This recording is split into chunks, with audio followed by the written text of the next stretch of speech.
हाँ तो भाई क्या हाल है आप सभी के? चलिए अच्छे हैं। चलो भाई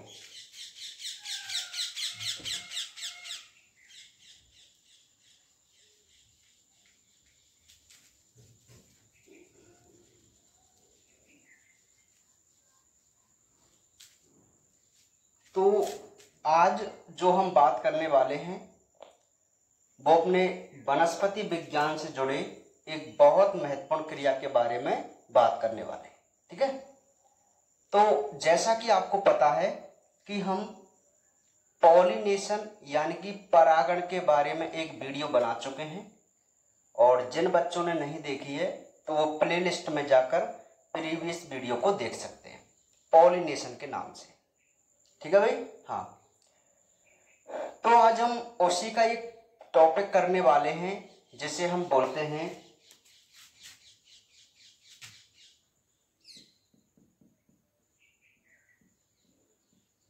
परागण की विधियां। ठीक है, परागण की विधियां यानी कि मेथड ऑफ पॉलिनेशन। क्या बोलते हैं इसको? Method of pollination. ध्यान से समझो। परागण, परागण मैं आपको फिर एक बार रिवाइज कर दूं, जो नए बच्चे हैं उनको मैं एक बार फिर इसको समझा दूं। ध्यान से समझना कि जो प्लांट होते हैं, प्लांट, उन प्लांटों के पास होते हैं पुष्प। क्या होते हैं? पुष्प। तो जो पुष्प होते हैं वो एक लिंगी और उभयलिंगी दो प्रकार के होते हैं, मतलब लिंग के आधार पर। और इनके जो लिंग होते हैं उनका नाम होता है, जैसे नर भाग का नाम होता है पुंकेसर और मादा भाग का नाम होता है स्त्रीकेसर। ठीक है, तो आपने 9th क्लास में शायद इसकी संरचना पढ़ी होगी पुष्प के बारे में। ठीक है, हाँ, तो जो पुंकेसर होते हैं, जैसे मैं यहाँ एक छोटी सी बात आपको समझाऊं। मान लीजिए ये एक पुष्प है, ठीक है,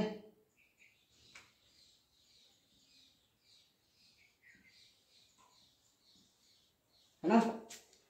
तो इस पुष्प में जो बीच में संरचना बनी हुई है ये तो है हमारी स्त्रीकेसर। ठीक है भाई, और ये जो संरचना बनी हुई है वो कौन है? पुंकेसर। ठीक है, ये स्त्रीकेसर है और ये कौन है भाई? पुंकेसर, जिसको हम नर पार्ट बोल के चलते हैं। ठीक है, तो ये दो पार्ट होते हैं एक फ्लावर में। तो इस पुष्प को हम ओवेलिंगी पुष्प बोलेंगे, और यदि इसमें से मैं किसी एक पार्ट को हटा दूं, चाहे पुंकेसर या स्त्रीकेसर को, तो ये जो पुष्प बन जाएगा वो कैसा बन जाएगा? एक लिंगी बन जाएगा। यहां तक आपको समझ में आया है ना? कोई दिक्कत नहीं है। चलिए, तो ये हमारा एक फ्लावर था जिसको हम ओवेलिंगी पुष्प कह रहे हैं।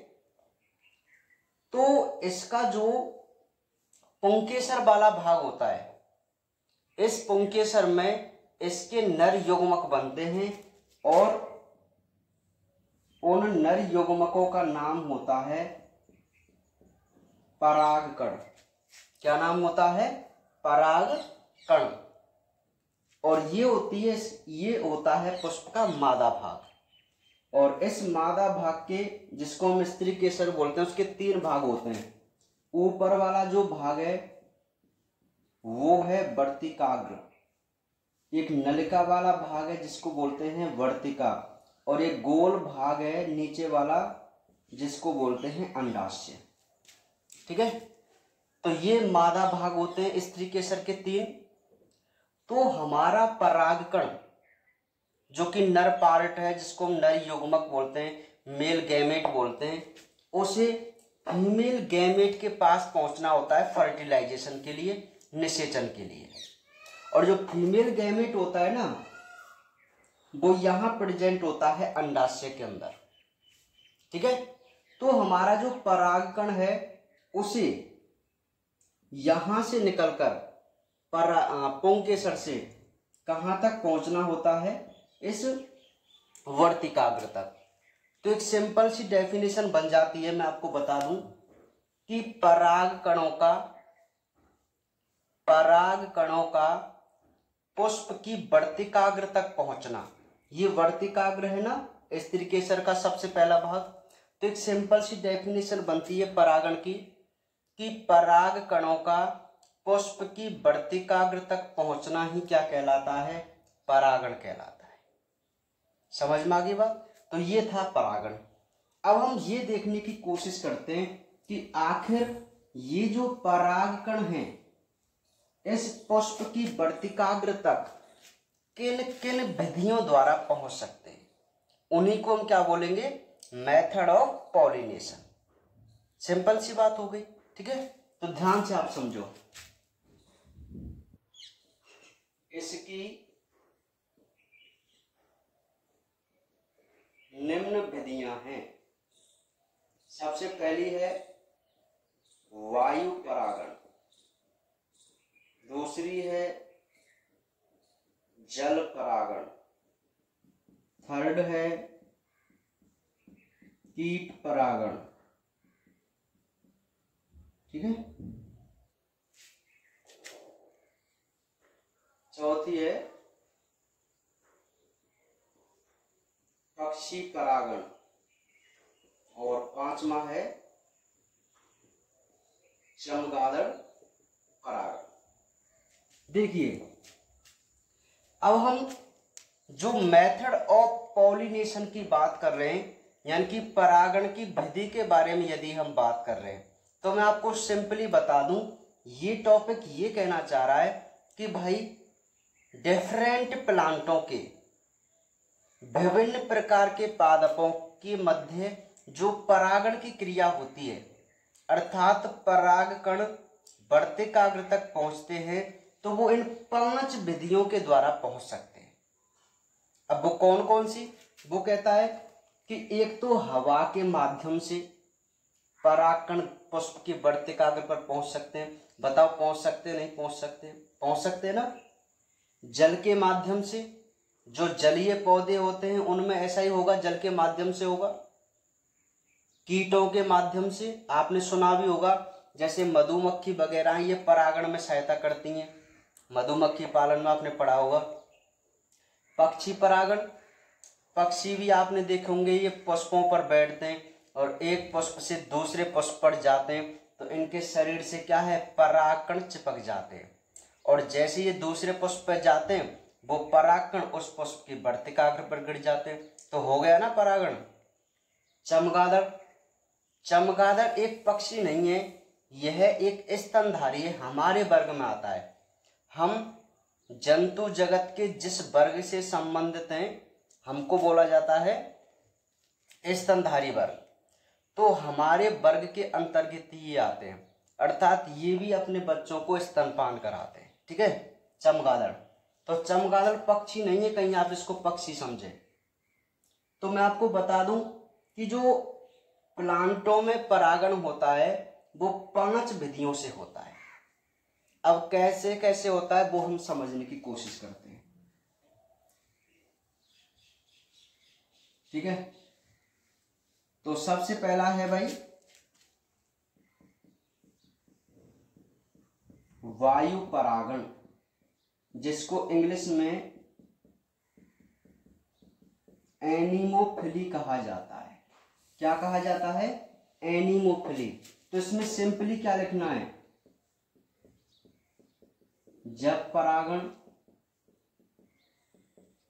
वायु द्वारा हो, ठीक है।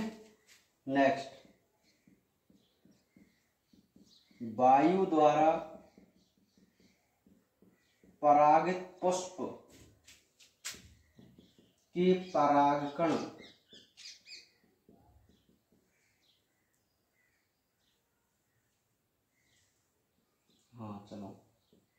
चिकनी, शुष्क एवं छोटे होते हैं।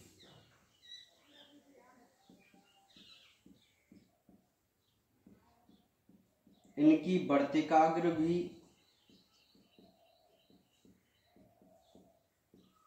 ब्रुश जैसी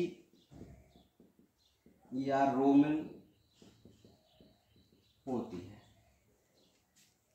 देखिए भाई, सबसे पहला जो विधि है जिसको हम वायु परागण या एनिमोफिली कह के चल रहे, वो क्या चीज है? वो ये कहता है कि यदि पौधों में परागण वायु के द्वारा हो, किसके द्वारा हो?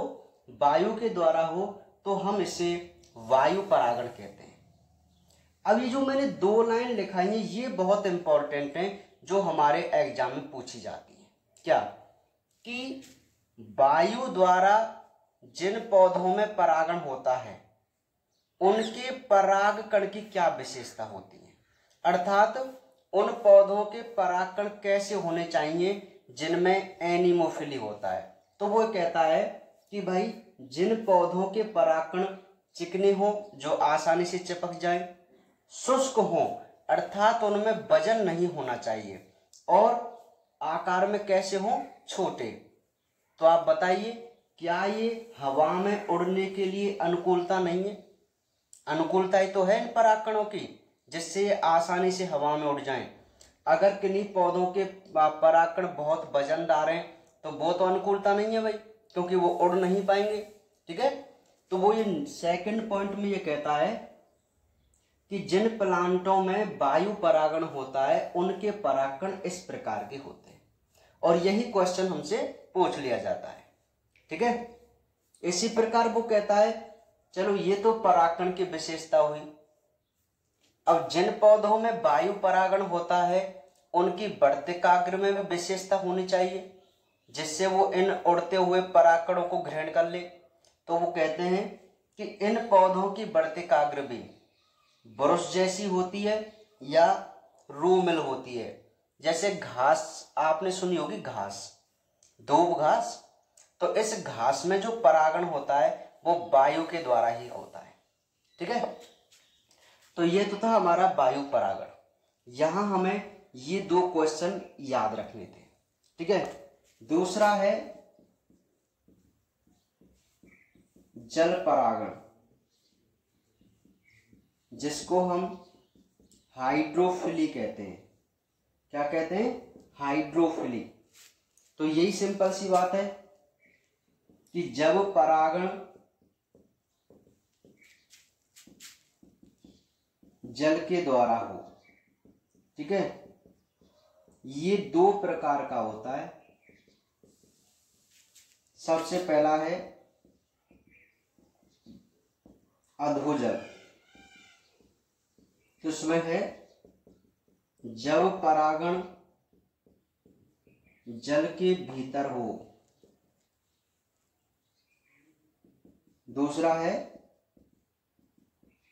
अधिजल, जब परागण जल के सतह पर हो। देखिए, अब दूसरा जो टाइप है, मैं कहूं कि परागण की जो दूसरी विधि है, कि भाई जो प्लांट जल में होते हैं, जलीय पौधे जिनको बोलते हैं, उन प्लांटों में परागण किससे होता है? अधिकतर जल परागण विधि से, है ना। तो जल परागण को हम हाइड्रोफिली कहते हैं। अब ये कहता है कि यदि परागण जल के द्वारा हो रहा है तो हम उसे जल परागण कहते हैं। अब ये जल परागण भी 2 प्रकार का। कैसे? कि भाई ये मान लीजिए वाटर है और इनमें प्लांट हैं, ठीक है। तो ये कहता है कि यदि परागकण इस जल की सतह पर घूम रहे हो, ऊपर ऊपर जल की सतह पर, और जल की सतह से ही इस प्लांट की वर्तिकाग्र इसको ले ले, तो आप देखिए यहां परागण कहां पे हो रहा है? जल की ऊपर की सतह पर। तो यदि परागण की क्रिया जल की ऊपर की सतह पर हो तो हम उसे अधिजल परागण कहते हैं। और यदि जल के भीतर हो रहा हो, मान लीजिए यहां पर ये जल के भीतर है, तो ऐसे परागण को हम अधोजल परागण कहते हैं। ठीक है, तो ये हमारे 2 परागण हैं। एक बार इनको आप नोट कीजिए दोनों को, फिर नेक्स्ट देखते हैं।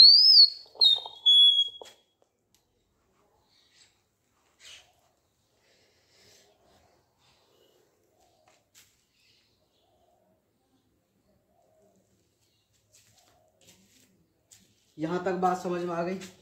ठीक है भाई, देखिए अब तो ये तो ये हमारे दो परागण जिनको हम वायु परागण और जल परागण कह के चल रहे थे।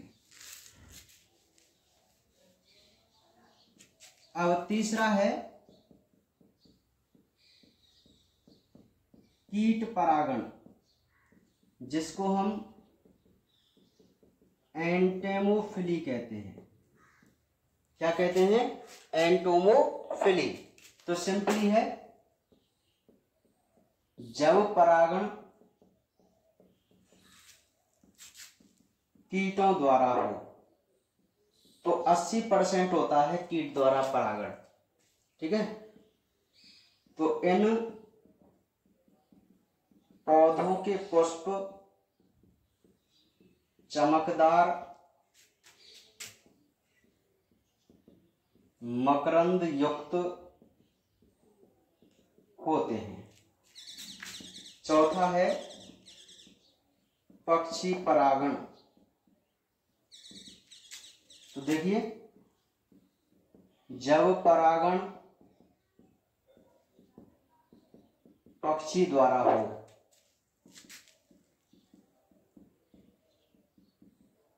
इन पौधों के पुष्प नलकाकार व कुंभाकार होते हैं। और मोस्टली जो पक्षी हैं मैं आपको बता दूं, गुंजन पक्षी। ठीक है, और लास्ट है चमगादड़ परागण।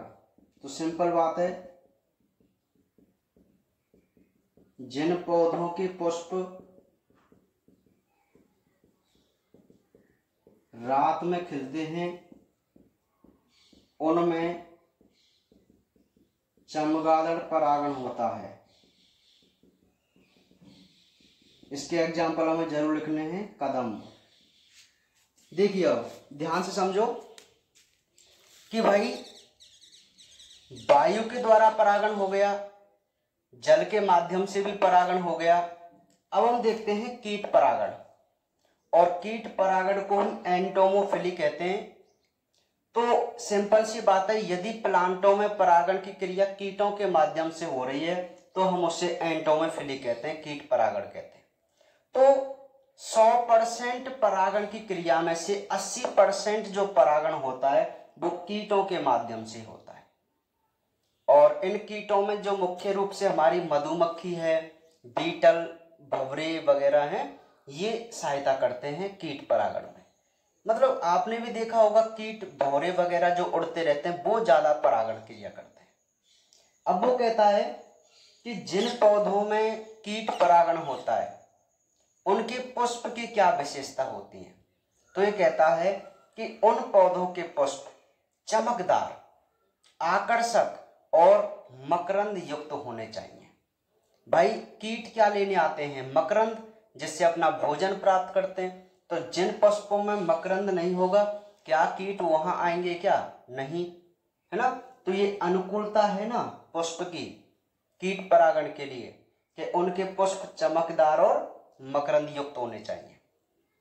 नेक्स्ट है पक्षी परागण, जिसको हम ऑर्निथोफिली कहते हैं, ऑर्निथोफिली। तो जब परागण पक्षियों द्वारा हो तो उसे हम पक्षी परागण कहते हैं।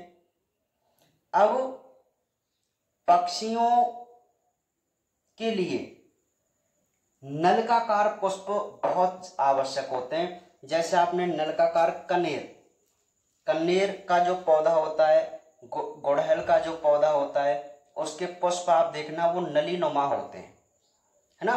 तो वो नलकाकार पुष्प इनके लिए बहुत जरूरी होते हैं, ताकि अपनी चोंच को प्रवेश कराकर उससे मकरंद ले लेते हैं। और परागण इनके पैरों से, पंखों से चिपक जाते हैं, और जैसे ये दूसरे प्लांट पर जाते हैं वहां परागण की क्रिया कर देते हैं। तो इनके पुष्प नलकाकार और घड़े रूपी, कुंभाकार का मतलब घड़े जैसी संरचना वाले होने चाहिए। और ये है गुंजन पक्षी। एक सबसे छोटा पक्षी है संसार का, जिसको हम हमिंग बर्ड के नाम से जानते हैं।